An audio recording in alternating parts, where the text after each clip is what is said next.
शेतकऱ्यांचे प्रलंबित धान चुकारे त्वरित घ्या. भारतीय जनता पार्टी तालुका अध्यक्ष चांगदेव फाये यांची राज्याच्या आदिवासी विकास मंत्री अशोक उईके यांच्याकडे मागणी.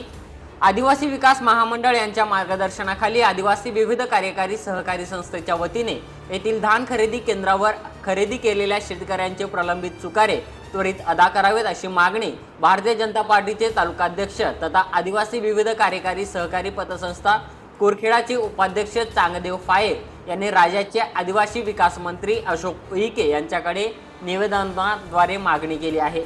जिल्ह्यात तसेच कुरखेडा तालुक्यात 1 डिसेंबरपासून सुरू झालेल्या धान खरेदी प्रक्रियेत लाखो क्विंटल धान्याची खरेदी करण्यात आली आहे.